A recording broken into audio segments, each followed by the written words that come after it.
There's a wonderful woman that I have come to respect a great deal and know. Her name is Carolyn Meese. And she has a tape that I heard a few years ago called Why People Don't Heal, I believe it is. I was so taken by the profound wisdom of what and how she presented it that I called and left a message with her that if she would like my endorsement, if she's interested in that, I'd be happy to give it. And she did. And what she said is that the reason that people don't heal in their life is because they are bonded to the wounds of their past. They not only have understood them and practiced them and perhaps even embraced them and understood them, but they have now bonded to them. And they use these wounds as a rationale for why their life isn't working the way they would like it to work today. And they continually haul out all of these terrible things that happened. And within 5 minutes of meeting them, you'll know that they're an alcoholic, or that they were sexually abused, or that their father walked out on them, or that they lived in an orphanage, or that they were very poor, or that they suffer from depression, or whatever it might be. And the constant using of these wounds of the past as almost like a calling card is what keeps them back there. I'm not saying that you have to give up everything and everyone that ever happened to you, and you have to forget about it and not have traditions. I'm suggesting that you take this very, very seriously, that the reason why your life is going the way it is going is because of the choices that you are making today, right now in your life. And that anything else that you are using that is back here in the wake as a rationale or an explanation for why your life isn't going the way you would like it to go is nothing more than an excuse to which you will bond yourself, and as a result of that bonding, you will keep yourself back, living in those obstacles, rather than creating an intention of what you want to have for yourself in your life. And it's a very common thing to do. And on the extra mile, you'll find people. I remember Castaneda's teacher telling him, you'll know when you are free from your personal history, because he said, look, if you don't have a story, you don't have to live up to it, which is pretty good. You just don't have to live up to your story.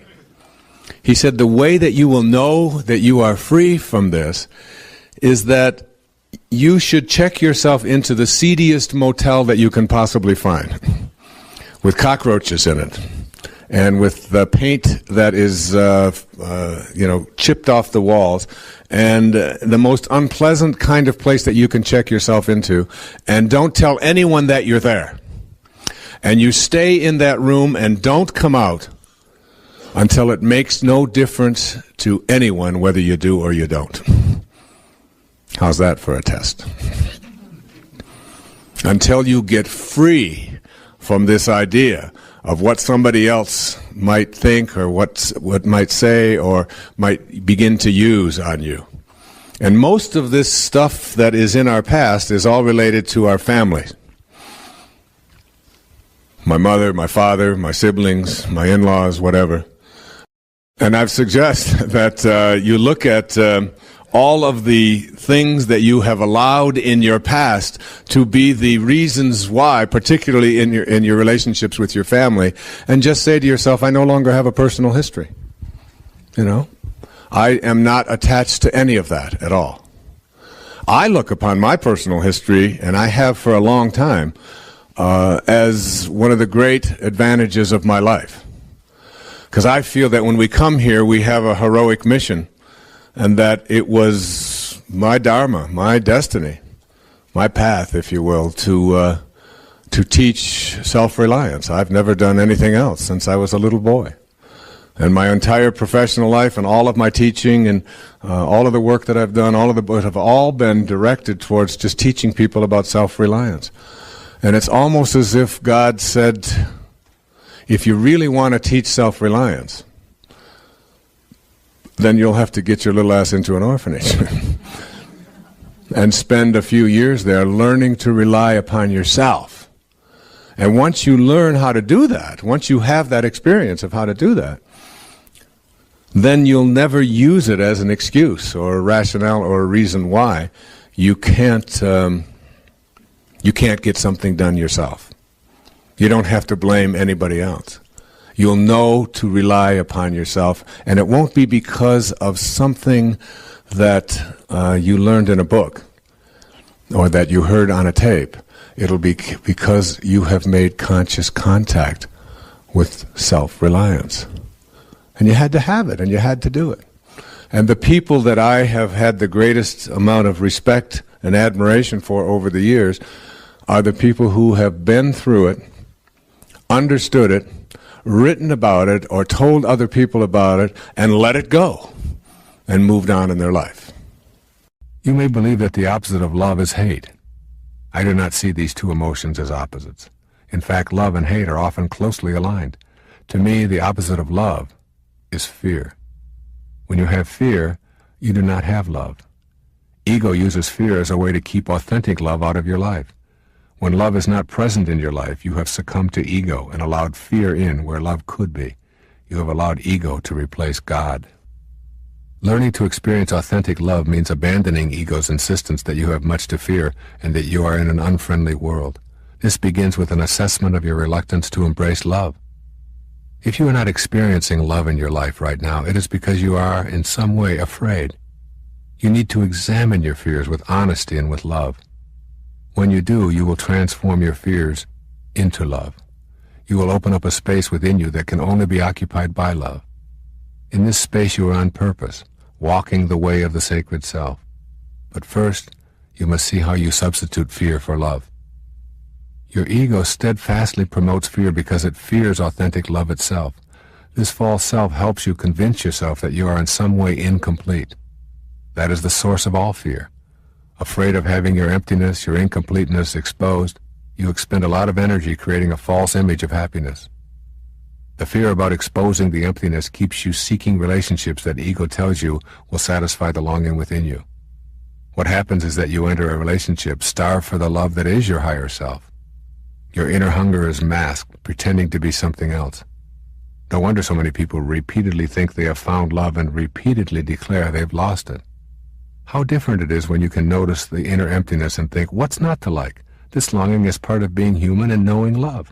Then you will let ego know that fear is not your choice. Love is your choice. Just imagine how our system might be if people knew they were already complete. What would you need to purchase? What would you need to have to own? Who would you have to impress? Who would you need to have on your arm? The answers give you an idea of how much we rely on the fear that we are incomplete and unacceptable as we are, and how unaware we are of our divine connection. The fear that is a substitute for love is simply a fear of being unacceptable. Virtually all fears can be traced directly back to self-esteem. If you love yourself, you will be able to transform your fears with love rather than allow them to direct your life. If you have an inner feeling of being complete and whole, knowing the loving presence that is there, then fear becomes a loving invitation to know more or to change something in your life. Fear will no longer threaten you as it did when you are unacquainted with your higher self. The inability to rely on the love that is our very essence shows up in many forms.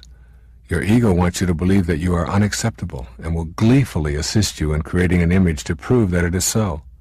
Manifestations like obesity and personal slovenliness and eating disorders often are the fear-based projection of yourself. Ego can influence you to shun all efforts to be loved by others by refusing to allow the risk of an intimate encounter or the development of an intimate relationship. Ego often makes you selfishly pursue your own goals at others' expenses. You engage in perpetual conversation about yourself. We often use economic, social, and other types of excuses to defend behavior that does not extend love. For instance, you might excuse unloving or inconsiderate behavior because it's only my job, or because everyone else does it. Expressions of disgust or rudeness towards others are based on ego. They are heard in stores, on freeways, in offices, at airports, in restaurants, any place you are in your daily life. These are some of the common expressions of a fear-based ego struggling to keep you away from the experience of love that is your true essence. Before you begin to change these behaviors and thought patterns, you need to examine the payoffs. What is some part of your receiving as a payoff for listening intently to ego? Your ego works for its living. Its payoff is not money, but just in keeping alive. Your ego is not open to making contact with God because it would be immediately put out of business. Your ego is in direct conflict with your true purpose for being there. You are here to give and receive love. Your ego protects you from that vision by keeping you in a belief system that declares you are separate and special. By hanging on to the fears of your insufficiency, you can avoid taking any risks. As long as you have self-doubt and all of its attendant fears, you are guaranteed to stay in servitude to your false self. Your ego thrives on guilt. Your higher self knows that you should forgive yourself, learn from mistakes, and release feelings of fear and anxiety. But ego hands you guilt so that it will thrive. Guilt is the inner fear that you should pay a price for any and all mistakes you have committed in your life. Thus the ego convinces you that you must feel guilty, and it keeps you removed from your true spirit. Your ego doesn't reject love. The polite background ego voice whispers that love is a high ideal, but one that is loaded with danger. It warns you to not give too much love because you may be taken advantage of. Because you are so special, it tells you others want to take advantage of you. Ego promotes inauthentic love. In your relationships with others, your ego convinces you that your partner is just what you need to fill the emptiness within you. This is a great ruse that will forever keep you from knowing love and peace. Make a copy of this passage from Walt Whitman's Leaves of Grass. Tape it to your mirror and read it every morning. It will help stimulate the inner opening to the love you seek and dissolve fears if you are willing to do what the poet suggests. He says, "I exist as I am, that is enough. If no other in the world be aware, I sit content. And if each and all be aware, I sit content. One world is aware, and by far the largest to me, and that is myself. And whether I come to my own today or in 10,000 or 10 million years, I can cheerfully take it now, or with equal cheerfulness, I can wait." Remind yourself that God created you in perfect love, that is changeless and eternal. As you recognize and affirm this aloud each day, you will lose your fear of inadequacy and incompleteness. Constantly recalling the affirmation of being a creation of God beyond the world of the manifest will chase the fears away. Forgive yourself and welcome love back into your life. And in the New Testament it says, "Do not be conformed to this life, but be transformed of it." An interesting notion.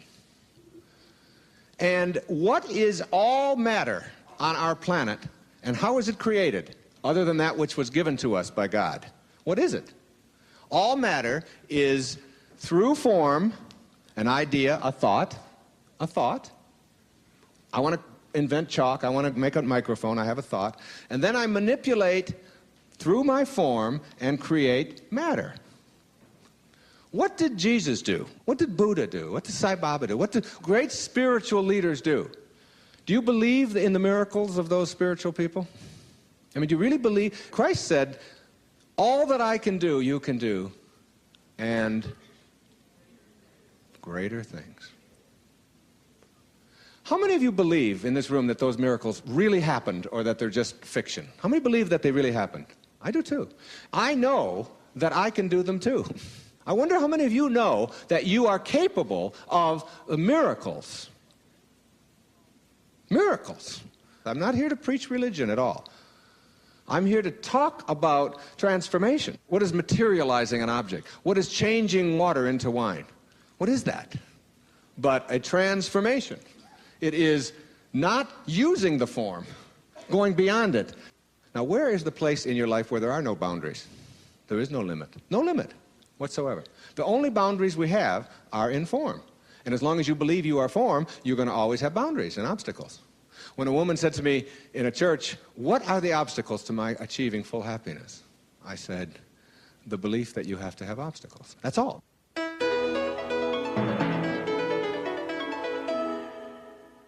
The connection between thinking and creating something for yourself is really there. It isn't just some mystical kind of hocus-pocus thing that's out there, but that you can use this vibrational pattern that we call thought, which is so instantaneous. You can literally make anything happen that you want to by the power of your ability to think. You're tuning into some kind of vibrational pattern that is there for everything, and none of us can escape that. The ultimate in that is miracles, is being able to produce miracles. And that's just one simple little example of it. There are many, many other things in this higher self business, or transformation, or in this awakening process, that are only complicated and difficult because we can't see behind it. We can't see the perfect energy that is behind the form. We can't see the perfect intelligence. There's an intelligence behind form. There's an intelligence behind a fish in water and the gills and how it works. There's an intelligence behind a plant that grows in a certain kind of way. There's a life there, and in that life form, there's intelligence behind that. We miss that intelligence because we're so preoccupied with just what I can see, how I can get a hold of it, and hence the title of this program. You'll only see it when you believe it. You'll see it when you believe it. If you only believe what you see, then you are limited to just what is on the surface. And you don't even believe in the intelligence behind anything. But if you believe that you'll see it when you believe it, then when you start expecting and knowing that there's a special intelligence in the universe behind everything that has life in it, and you begin to behave as if the perfection in all life really matters, and you begin to know that that is real for each one of us, then what happens is you're looking beyond what everybody else sees. And all of a sudden you start seeing miracles happening in your life that are just astounding to you. And at one time they were just thought of as coincidences, or, oh yeah, but that's weird, but you can't really make that happen. And you start to get to a point in your life where you see that you are much more than just this stuff that you can get a hold of, this form, the five senses that we have, the ability to see and to touch and to smell and this kind of thing. And you begin to know that who you are is much greater than that, much more divine than that, much bigger than that. And it's like you can't ever get a hold of a thought. You can never touch a feeling. You can't come home with a basket full of thoughts or an armload of feelings. Yet you know they're there, and you know that that's how your whole life is. Your whole life is in this realm. Then you begin to look for that special intelligence or that special love. We have so much trouble putting a label on it. And you begin to see it in all life. And you begin to then think in accepting and loving and kind ways towards everything and everyone that has life in it. And before long, you're creating out of that love, out of that special harmony that you are and that is you, you're creating new kinds of relationships, and you're creating new kinds of loves and new kind of excitement in your life. And then before long, you're making things happen that you never thought could happen before. And then you start expecting miracles instead of being surprised by them. And your whole life changes. A lot of people are looking for the how-tos. You know, how can I become a more spiritual person? Or how can I find my purpose? And they start with the way that they learn anything. Problem-solving logic. A plus B plus C plus D equals whatever it is, and you just go through the steps. It's not like that. When you consider that everything that you have done in your life has led you up until this moment that you have right now, and all of the things that you have assessed to be negative, all of the addictions perhaps that you've had, all of the problems you've had in your marriages, all the problems you've had with your children, all of the weight problems perhaps that you've had, all of the difficulties that have come your way, the financial concerns and the bankruptcies and all of the stuff that if you were to reach into your bag, you know, you could pull out this whole bag full of negative stuff. You get to a point that the Buddhists call satori, S-A-T-O-R-I. Satori. It means instant enlightenment. Instant enlightenment. And the Buddhists believe, by and large, that enlightenment is something that happens in instants. It happens in moments. It's like, I've talked about at some of my other tapes, about going through the gate. You know, it's like on one side of the gate is the path that is strewn with thorns, all right? And there's all of the stuff that I have just described. And then there's this gate ahead of you. And then on the other side of the gate is this garden. And there's this flowers, and it's just magnificent, and there's happiness, and there's bliss, and there's fulfillment, and there's all of this wonderful stuff on the other side. but you can't get through the gate. And then comes the moment in your life when you go through the gate. You just go through. You know, the thorns that were there don't matter anymore. The obstacles are no longer obstacles. It's just and it's like, boom, instantaneously, you are now on a different path altogether. I can tell you that for those of you who are struggling and trying to find a formula and trying to get it all into A, B, C, D, E, F, it isn't that way. First of all of the thorns and all of the obstacles that have been created in your life are there for a reason, even though that's a hard thing for us to accept. There's something to be learned from each one of those. And so instead of saying, how can I avoid these in the future, you reprocess your life in a different way and say, I created this for what reason? And I'm going through this because, and you fill in the blanks, or the lesson in this for me is, all right, instead of why is this happening to me and isn't this awful and so on. And then Satori happens. And I mean, that was very revealing for me to read about this instant enlightenment, because every major change that I've made in my life, I mean, they don't seem like major, big changes, but the changes that I've made happened in instants. I mean, just in seconds. Now, in the physical world of changes that I have made, I can remember when I first decided that I was going to start running and exercising and get myself in shape instead of being overweight and out of shape like I had been. In an instant. And it was a doctor at a hospital where I wasn't a patient. I was working there. I was training the staff in group therapy at North Shore Hospital on Long Island. And this doctor said one thing to me. He said, if you continue on the path that you're on, you're going to be a candidate for a heart attack in 5 years. He wasn't trying to be helpful to me. He wasn't anything. He just was making a statement. And that evening, I went out and I ran for the first time as an adult. And it's now almost 15 years later. And I haven't missed a day of running in 15 years. It was just like an instant kind of thing, and then it was like carrying through on that. And, I mean, that really flies in the face of a lot of the stuff that we hear all the time about you have to have a goal, and you have to have a plan, and you have to get it all figured out, and you have to work step by step by step. I really think that enlightenment, or discovering this inner source of strength, is something that just happens in an instant whenever you're ready. So whoever you are, I mean, if you're smoking, if you're drinking excessively, if you've got addictive habits in your eating habits and so on, if you are behaving in ways with your children or with your wife or coworkers or whatever, and you think that it's just hopeless and that you can't change and that it's just too difficult to process and so on, I'm really saying to you that in an instant you can decide to radically alter your life. And it isn't like even a decision-making process. You're now ready. The same Buddhists say that when the student is ready, the teacher will appear. I tell people, supposing you went to sleep and you had a dream, and in your dream you had, all these different characters, and you had all of this money, and you had everything that you wanted in your dream. And then you woke up, and then you look back at your dream, and you became attached to the stuff that you had in your dream. And you said, wait a minute, I want that. There was gold in there. There was silver. There was all of these friends. I had a Ferrari there. I mean, all of this. I got to have that. Somebody would come away and cart you off and put you in a rubber room and say, that was a dream. You can't be attached to that. That's just a thought that you have. That's the way you got to view life. Instead of it being an 8-hour dream, it's an 80-year dream or a 90-year dream.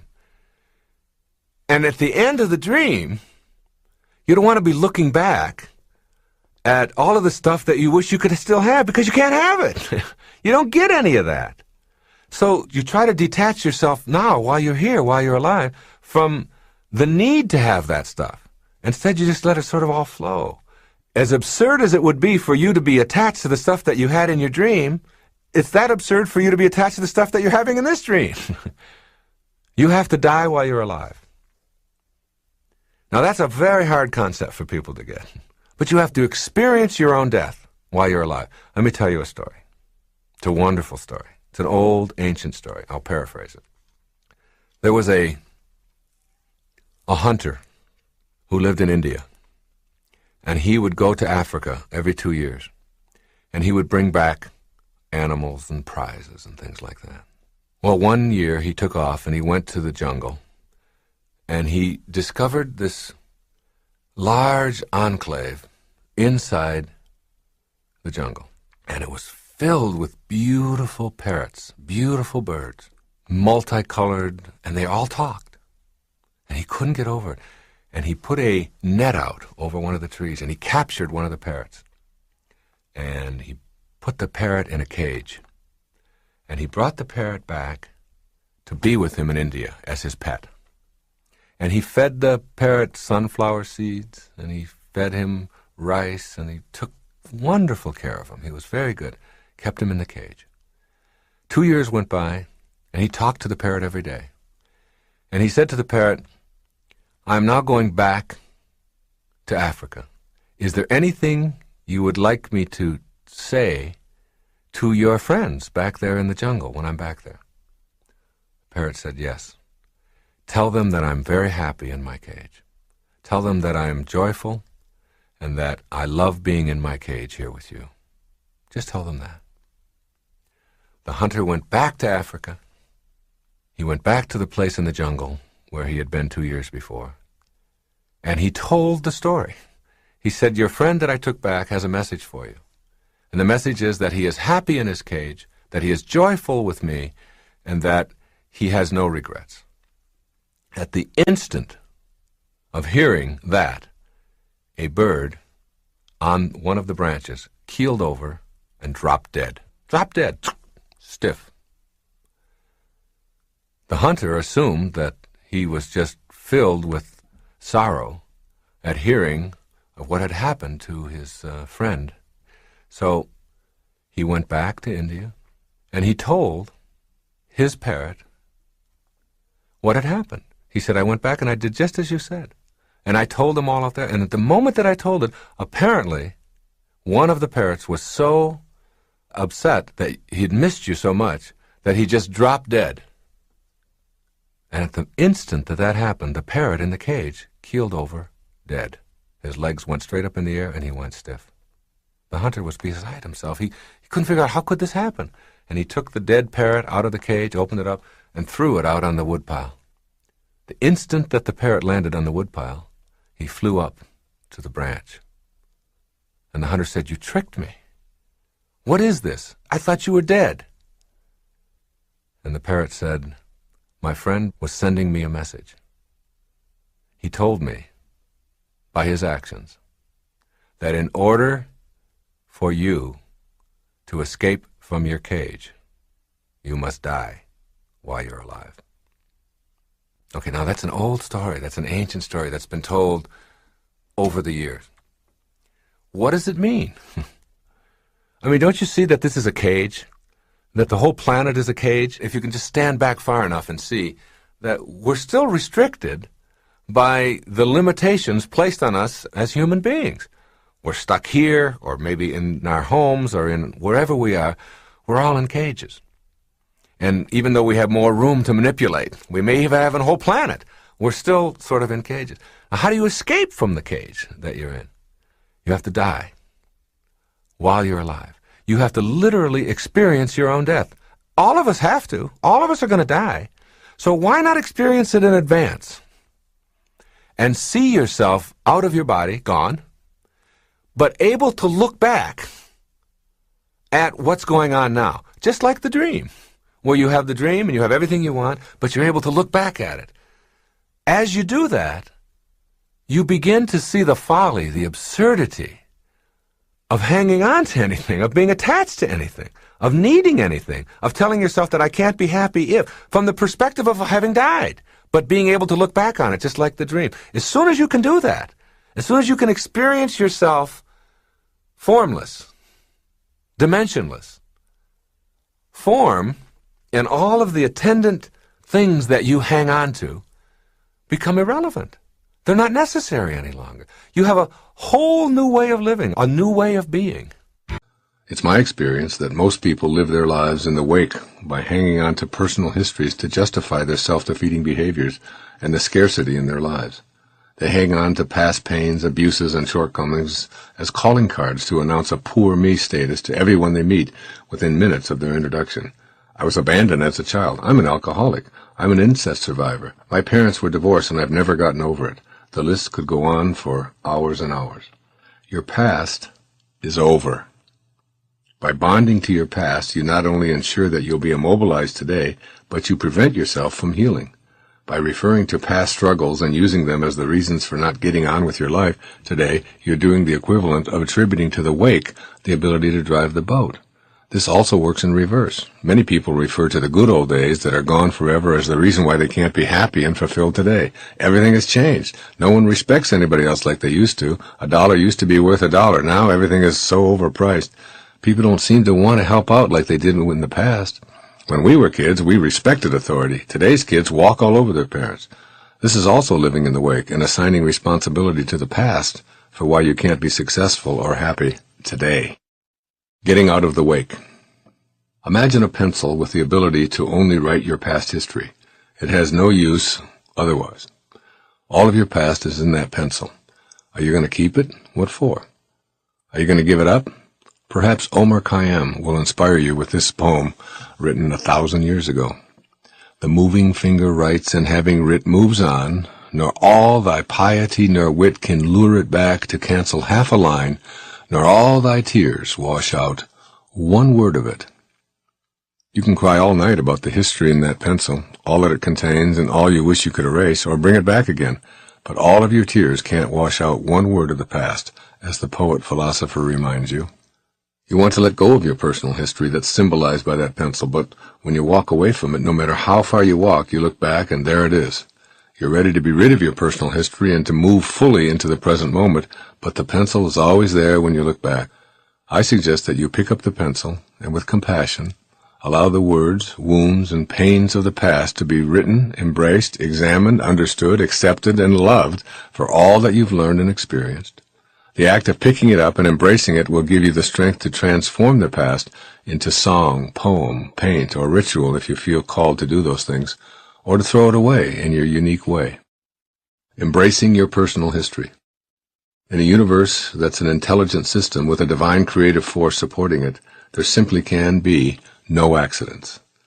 As tough as it is to acknowledge, you had to go through what you went through in order to get to where you are today, and the evidence is that you did. Every spiritual advance that you will make in your life will very likely be preceded by some kind of a fall or seeming disaster. Those dark times, accidents, tough episodes, periods of impoverishment, illnesses, abuses, and broken dreams were all in order. They happened so you can assume they had to, and you can't unhappen them. Embrace them from that perspective, with help if you need it, and then understand them, accept them, honor them, and finally retire and or transform them in your own way. I know someone who gives them a new job description. Become free to immerse yourself in this moment, the now that's called the present, because it's simply that, a present to open, relish, nurture, play with, and enjoy, and explore. All you get is now. The willingness and ability to live fully in the now eludes many people. While eating your appetizer, don't be concerned with the dessert. When reading a book, notice where your thoughts are. While on vacation, be there instead of thinking about what should have been done and what has to be done when returning home. Don't let the elusive present moment get used up by thoughts that aren't in the here and now. There's an irony to this habit of having your mind drift to other times and other places. You can only drift off in the now, because now is all you ever get. So drifting off is a way of using up your present moments. You do indeed have a past, but not now. And yes, you have a future, but not now. And you can consume your now with thoughts of then and maybe, but that will keep you from the inner peace and success you could be experiencing. It's doubtful that the other creatures waste the present in thoughts of past and future. A beaver only does beaver, and he does it right in the moment. He doesn't spend his days wishing he were a young beaver again, or ruminating over the fact that his beaver siblings received more attention, or his father beaver ran off with a younger beaver when he was growing up. He's always in the now. We can learn much from God's creatures about enjoying the present moment rather than using it up consumed with guilt over the past or worry about the future. Practice living in the moment and refuse to allow any thoughts based on your past to define you. Stop and take notice of all that's in your immediate space, the people, creatures, vegetation, cloud formations, building designs, everything. Stay in the present by meditating and getting closer to the ultimate now, which is God. God is only here and now. Think about this. God will not be doing anything different 1 hour from now than God is doing right now. And God is not doing anything different now from what God was doing 1,000 years ago. The truth is that you can only come to know God if you're willing to be at peace in the present moment. You will only come to truly know God when you give up the past and the future in your mind and merge totally into the now, because God is always here now. Very few people understand and live this principle, largely because of their conditioning and unwillingness to train their minds in present moment living. That's one of the reasons why I sometimes say that it's never crowded along the extra mile. On the extra mile, choosing inner peace and attracting success into your life while living in the present moment becomes a way of being. You can begin by releasing your personal history from your repertoire of available excuses for why you're not living in peace. The purpose of dancing at a dance floor is not to get to someplace else on the dance floor. Your purpose isn't to end up over here, like this is where we're going to end up. So all of this other stuff is irrelevant. Our purpose is to get here. We don't do that. When we dance, we enjoy every single step of the dance, all of the music. And wherever we end up is where we end up. It's just like enjoying a concert. I mean, the purpose of enjoying the concert isn't to get to the end. If that was the case, then the people who conducted the fastest would be the best. And people who wrote only finales would be considered geniuses. Dun, dun, dun, dun. Oh, that was fantastic. You see? It's like peeling a banana. You know, the purpose isn't to get to the other end. It's to enjoy every bite. And the same with life. If we, self-actualizing, fully functioning, highly spiritual people, the great teachers are people who didn't do what they did because they were going to make money off of it, because they were going to be approved of, because it was going to be enduring. They did it because it was what their heart told them they had to do. They have no investment in power or control over others. Their life is not about who I'm better than. See, true nobility is not about being better than somebody else. Everybody's better than somebody else at something and not as good as somebody else at something else. True nobility is about being better than you used to be. It's about growing in your life. That's what nobility is. And highly functioning people they're not looking into other people's lives. The last line of Candide, Voltaire's great novel, this whole story of this wanderer, Candide, this great teacher and sort of comic person. The last line, I guess we'll have to learn to cultivate our own garden. Cultivate your own garden. If other people want to grow rutabagas and you want to grow cabbage, then allow that and be independent of that. But so many people live their lives through what others are doing, how well they're doing it. Fully functioning people let go of that. That they have incredibly high energy and enthusiasm. Enthusiasm, entheos, the God within. When people say to me, what makes a great speaker? I said, be authentic and be enthusiastic. And it doesn't matter what your content is. People will love you if you're authentic and enthusiastic, if they can see the God within you. If they have no concept of failure. There's no such thing. If you take a golf ball and you put it up on a tee and you stand there and you swing at the golf ball and it dribbles off to the side, you haven't failed. You've produced a result. The question is, what do you do with the results you produce? Everything that you do produces a result. You can call it failure and say, well, I'm not good at this, I've never been very athletic, and apply all kinds of labels to yourself. But we should never, ever allow ourselves to think of ourselves as failures, nor should we ever place that label on anybody else, because you can't fail. It's just a judgment. The only difference between a flower and a weed is a judgment. It's just a judgment. And the difference between success and failure is just a judgment. You know, Edison, the great inventor, of course. You know, when asked the question, he had tried 25,000 different ways to invent a battery, and he still didn't have it. And finally someone said to him, how does it feel, someone of your stature, to have failed 25,000 1,000 times. He said, failed? I don't know anything about failing. He said, today I know 25,000 ways not to make a battery. What do you know? And every time you do something, every time you go, and it doesn't work, you learn something. And the question isn't whether you failed, it's what do I do with the results I produce? If you pick the golf tee ball up and put it back on there and say, all right, I'm going to correct that, and you do it again and again and again, eventually, if you go through the 4 pathways, if you practice the discipline and the wisdom and the unconditional love, eventually, when you surrender, you'll know how to hit a golf ball. But you'll never do it the moment you label yourself to be a failure.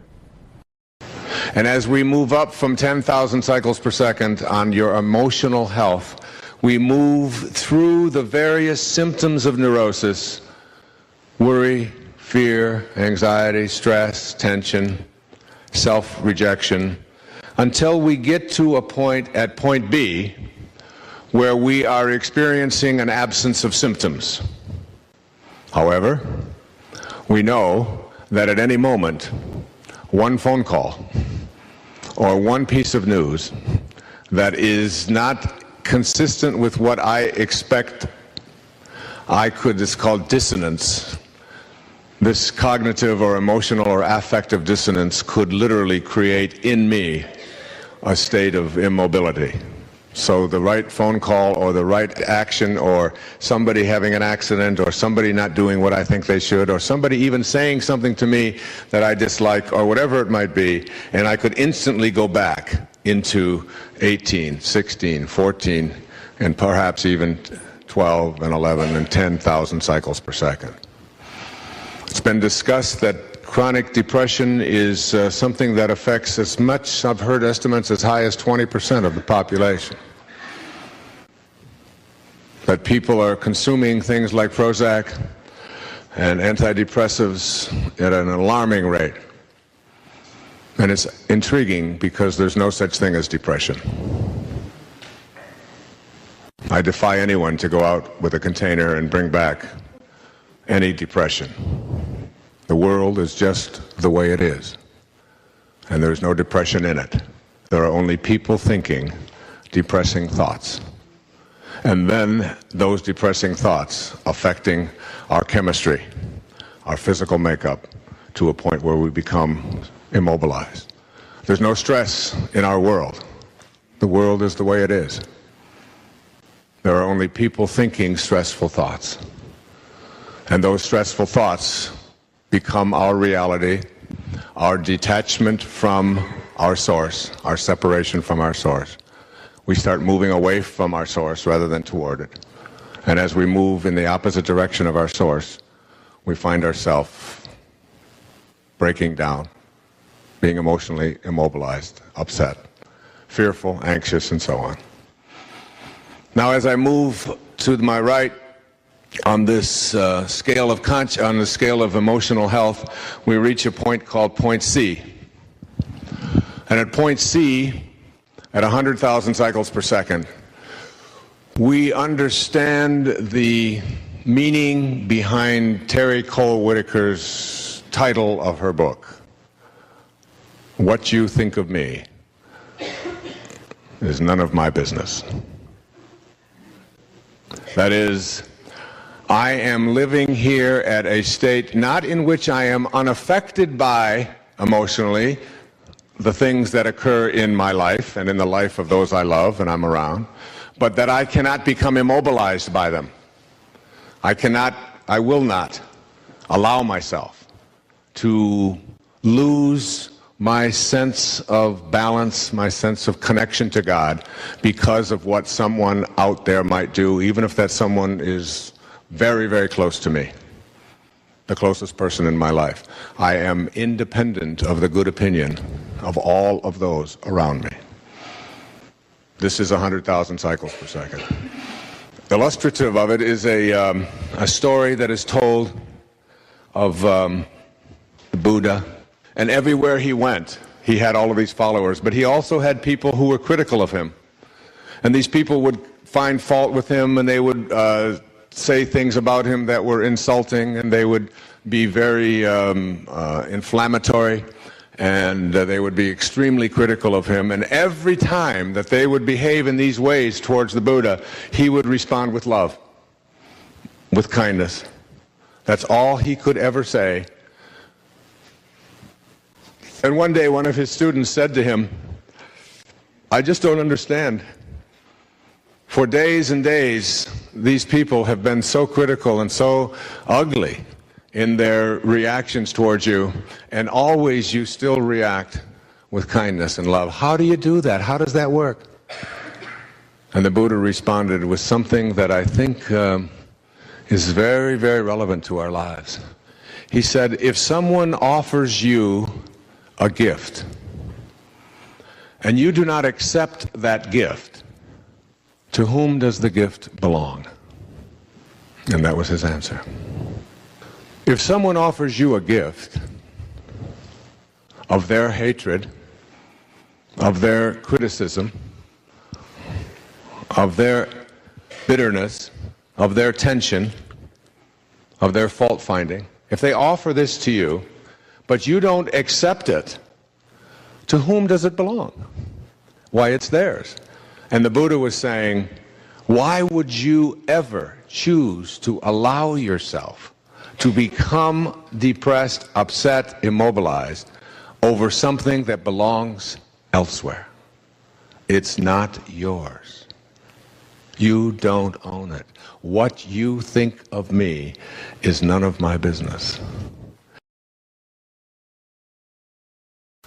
And that allowing is a great substitute for doing, and trusting, and knowing that when you align yourself in the way that I'm asking you to align yourself here today as I speak to you about meaning, when you align yourself this way and begin to trust in what Lao Tzu called your original nature, and when you understand your original nature and you return to it, basically that's all you're ever doing. Even with all of the medical practitioners that are out there, basically they're really trying to help you to return to your original nature, your nature of well-being. There's not a doctor on this planet that can heal anybody, and they will all tell you that the body is the hero. It is not any medicines or any surgeries or anything out there that is what's doing it. That healing is this most magical thing. It's like the wind, you know. It's just, you can't get a hold of it, you can't see it, you can't touch it, you can't grasp it, and all you can do is just watch the results, watch the effects of it. You cut your hand and it bleeds, and you just watch it. And all of a sudden, things start happening inside of your body, and red blood cells head towards that direction, and white blood cells start doing this, and all kinds of things begin happening, not just there, but in your heart, and in your lymph system, and in your elimination system, and then your neurological system. It all starts working together, and it starts sending things to it, and such a scab forms, and then the scab dries up, and then there's a scar, and then things start. Nobody's done anything. What is there to do? It's part of the magic of allowing, of just getting out of the way and not trying to do too much interfering. Yeah, if there's something in there that you have to take out, you take it out gently, but you don't fill yourself with chemicals and things that the body is going to just have to process and have difficulty with as well. This is from Abraham Heschel in a wonderful book called Man is Not Alone. I loved it. He said, life is not meaningful unless it is serving an end beyond itself, unless it is of value to someone else. That you'll never find meaning through your ego. Life is not meaningful unless it is serving an end beyond itself, unless it is of value to someone else. And secondly, this is from Albert Schweitzer, everyone's hero. The one possible way of giving meaning to your existence is that of raising your natural relation to the world to a spiritual one. In other words, you have to return to spirit if you're going to find meaning. This is from a manual. Our mind doesn't know the way. Our heart has already been there. And our soul never left. Welcome home. Isn't that good? Our mind doesn't know the way, our heart has already been there, and our soul never left. And this is what I wrote. Having arrived home, each breath we take is an expression of our life's purpose. We no longer struggle to win, to gain the approval of others, to meet expectations others had for us, to acquire, to achieve, to hoard, or to fulfill someone else's idea of our Dharma. We let go of conflict, certainty, being right, fighting, dominating, vanquishing, and feeling superior. All of this ego stuff loses its power and attraction when we arrive home where meaning and purpose welcome us. We are home. From our home is where we began. You got to know that that's our home. That was our beginning. Ambition, all the way away from our home to take on a false self. A reverse, and all of the signs of coming back, returning home. And now we're home. And this is where meaning begins to be the dominant force in your life. It begins to be the all. And those around you or in your life and those you encounter who would try to take you away from your meaning no longer even become obstacles to you. They become, in the Tao it says, a good man is a bad man's teacher, and a bad man is a good man's job. They become your job. They no longer become someone who annoys you and finds fault with you. If they do find fault with you, you're immune to it. As Maslow used to say, learn these two things and you're self-actualized. Become independent of the good opinion of other people and detach yourself from outcome. In other words, do what you do because it is your calling.